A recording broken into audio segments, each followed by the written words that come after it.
la historia del olivo y su relación con Coronel Dorrego. Muchas gracias. Bueno, muchas gracias a vos.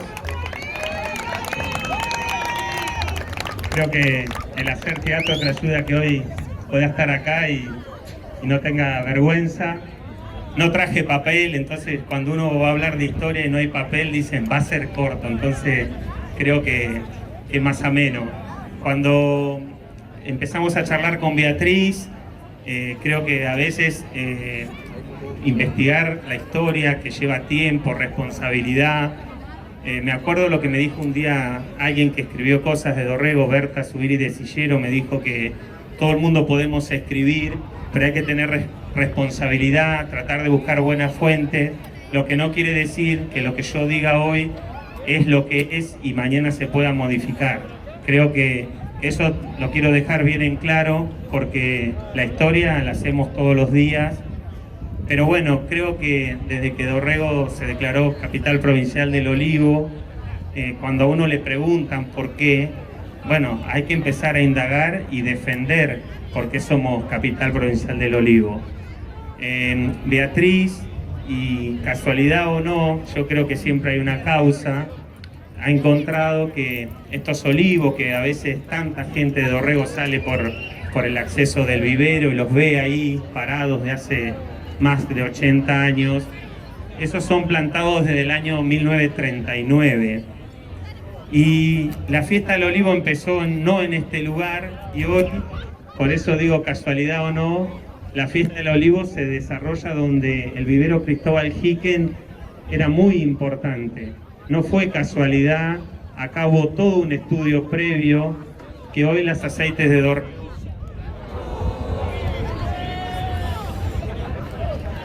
Hola. ¿Estamos, Cali? ¿Podemos seguir? Podemos seguir. Muy bien. Mejor al oscuro, así no me ven. Se cortó una de las fases, ya volvimos, mil disculpas. Cali estaba justito en pleno movimiento, mil disculpas. Continuamos con la historia del olivo en Dorrego.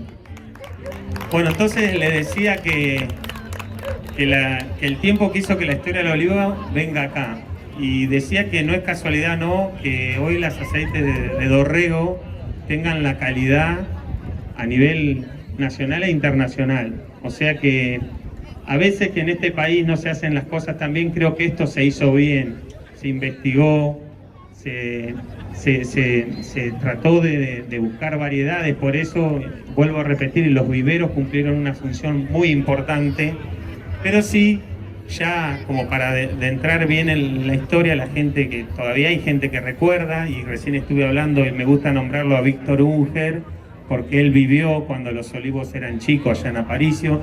Entonces ya por el 48-50, con un plan nacional llevado a cabo por el gobierno de turno, un plan nacional, y que el eslogan fue haga patria, plante un olivo, un proyecto que hablaba de 8.000 hectáreas en Coronel Dorrego, se llegaron a 2.200, y entonces con esas 2.200 hectáreas, los voy a ubicar en tiempo y espacio, las dos estaciones que se llevan los laureles de olivo son Aparicio y Faro. Y lo que jugó un papel fundamental fue el ferrocarril. Todos los plantines vinieron a las estaciones. Y hoy, cuando uno dice qué va a decir adelante de la gente, las olivareras están bastante cercanas a las estaciones. La de Aparicio creo que está a 10-12 kilómetros y las de Faro a menos. Porque bueno, recuerden que en el año 50 los medios de transporte no eran tan buenos como ahora. Así que los olivares de la Mariana, en el kilómetro 550, los del Pial, que hoy en la actualidad parte son de la familia Bottini y de Bioliv Sociedad Anónima, y la Susana, que ahí dejo un signo de pregunta porque un tío mío me dijo que hablaba de los olivares de la familia Gastambide, que fue una familia tradicional de Faro, así que no sabemos si quizá la Susana sea un poco más antiguo que los olivares. Pero bueno, ya para la década del 50, Dorrego es invadido por plantines de olivos y creo que esos andenes de las estaciones estaban repletos. Y un día, por eso yo digo que la historia sirve, un viejito que vivía acá, don Cornelio Rodríguez, me dice, yo trabajé en la olivarera de Faro. dice, está el lote 7, 8 y 9, y es real, porque lo que primero se hacía era lotear, y después se implantaba. Dice, y íbamos a Faro, dice, y ahí en el andén íbamos en chata y traíamos la farga, las nevadillas, los arbequinas. El tipo hacía añazos que había trabajado. Entonces a veces creo, Beatriz, que tenemos esa responsabilidad de empezar a indagar en la gente que trabajó, porque si bien los datos de la plantación a nivel nacional están, pero hay mucha historia que la tiene la gente y que cuando se va y no la cuenta se pierde. Y bueno, las hormigas, los vientos, que hoy hubo mucho viento, imagínense que cortinas de árboles hubo que poner, las hormigas, y ese hombre me decía, acá por ahí hay algún ingeniero agrónomo, que los manejaban con colores. La verde era el estado óptimo de la planta, el amarillo cuando estaba más o menos, y el rojo era un estado crítico, o sea que hubo que reponer, hubo injertos. En lo que yo respecto por ahí del pial de Bioliv, porque trabajé 4 años, está muy uniforme. Hay 4 hileras de farga, 4 de nevadillo y 4 de arbequina. ¿Por qué? Porque tienen distinta maduración. La farga maduraba primero, la nevadilla después y la arbequina última, porque si no se caería. Bueno, obviamente que hubo cuidado porque los olivos sobrevivieron, pero como pasa todo en este país, ya sobre la década del 90 era como que la actividad olivícola estaba olvidada, ningún médico decía que había que consumir aceite de oliva, pero sí, y ahí hago hincapié en la empresa Bioliv, que se funda en 1992, y llegan los gallegos, como le decíamos nosotros. Yo tenía 12 años, no trabajaba, pero iba. Los gallegos por una cuestión gentilicia, pero no eran de Galicia, eran de Córdoba, de la zona más productiva olivícola, y ponen de pie nuevamente esos olivares que hoy tienen más de 80 años. O sea que con la fábrica que ya existía ahí, los olivares del Pial y la Mariana, y también los de la Susana pertenecientes a Bottini, son los que sostienen la actividad en esos años. Gran poda de árboles de formación para vibradores, rastras gallegas para combatir la maleza, pero por eso yo digo que no hay árbol más noble que el olivo. En un lapso de 7 años, los gallegos, como le decíamos, cosecharon en el 98 8 millones de kilos de aceituna. Y Biolive siempre tuvo una particularidad que fue orgánico. O sea que sembraban avena y vicia entre las plantas y la enterraban para adquirirle nitrógeno y todo eso. Y bueno, yo en el 2000 tuve la posibilidad de estar en las cosechas. Era la época que venía mucha gente de Bolivia.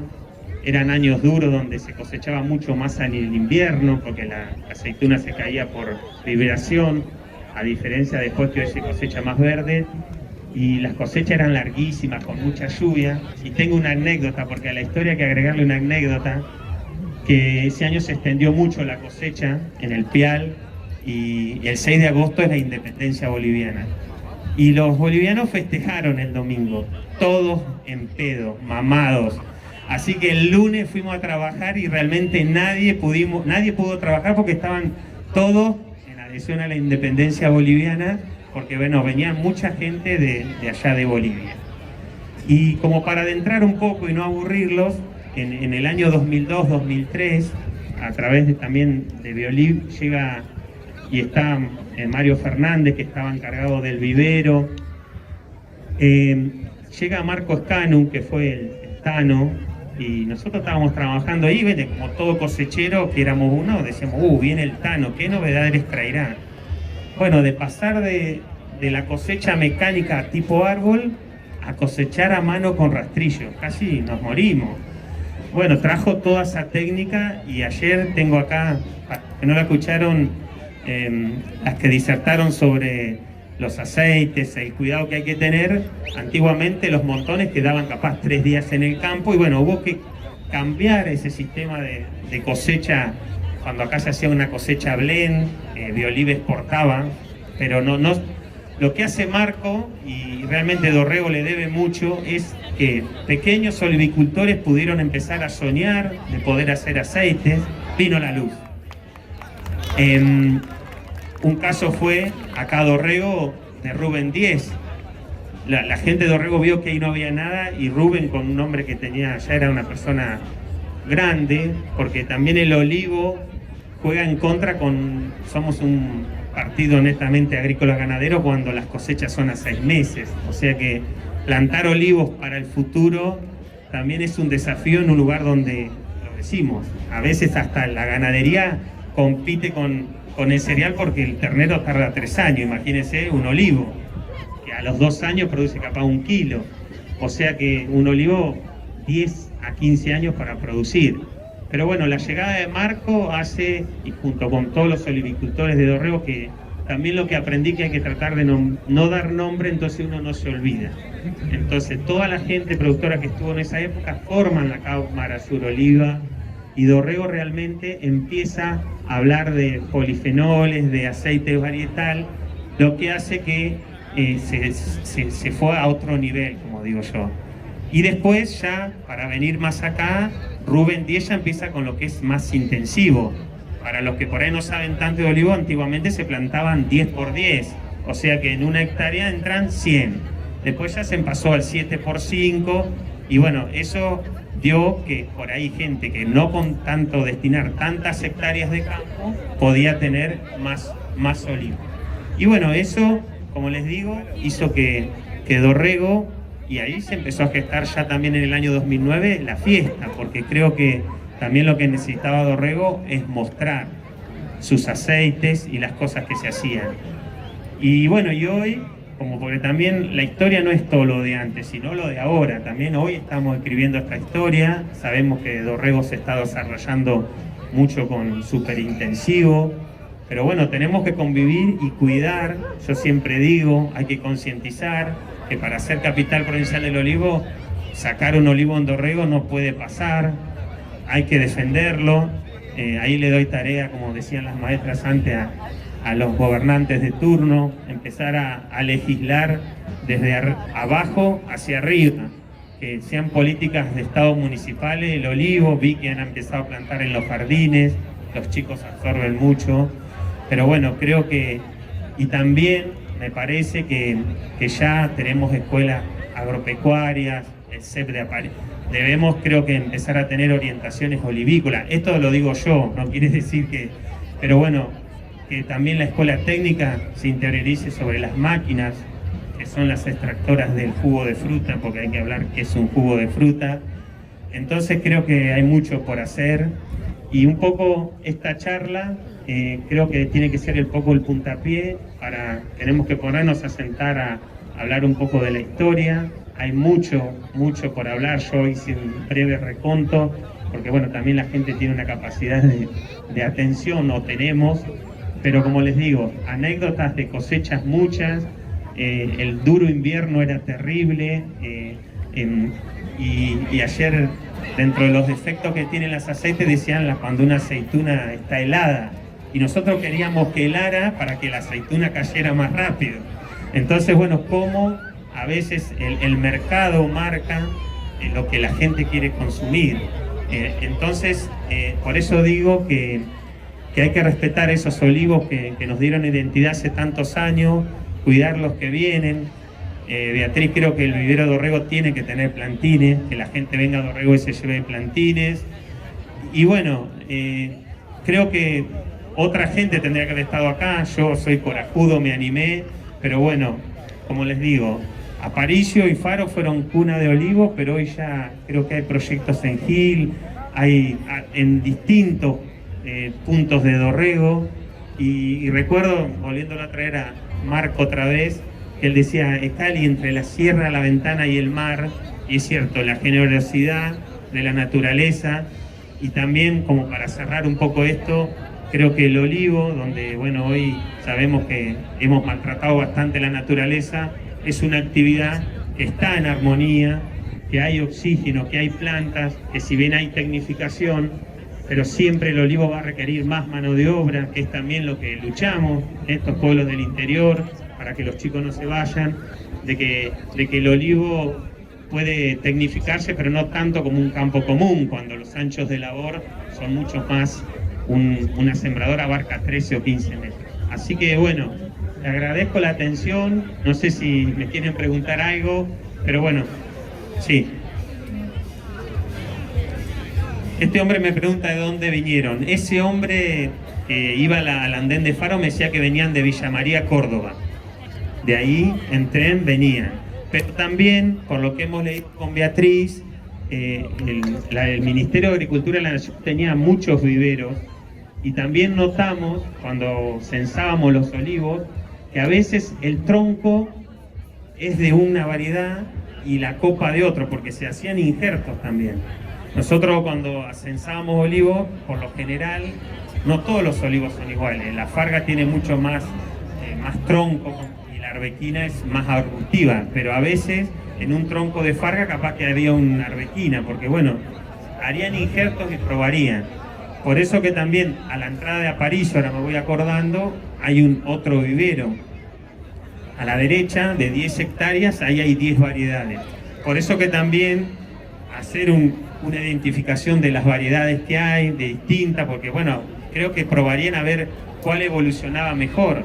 Ayer las chicas de Mendoza y San Juan hablaban que obviamente el clima de montaña no es el mismo del mar, entonces creo que deben haber probado, porque bueno, era innovar en esta pampa húmeda donde el mar lo tenemos en línea recta a 30 kilómetros, lo que haría. Lo que sí, nombro a las chicas porque bueno, probaron y realmente la naturaleza de la aceituna es muy buena, y eso gracias a Dios el hombre no lo puede intervenir, o sea que bueno, que Dorrego, como les digo, repito y con esto termino, ser capital provincial del olivo significa que todos los dorreguenses seamos parte de este proyecto. Que yo, como digo, no trabajo más en el olivo, pero bueno, fue mi primer trabajo y creo que te marca fuego y bueno, y realmente siempre digo que el que planta un árbol tiene otra mentalidad, porque está haciendo algo para el futuro. Y a veces vivimos en un mundo donde todo tiene que ser ya, así que bueno, el olivo realmente se merece un aplauso. Muchas gracias por la atención. El aplauso grande, señoras y señores, para Cali.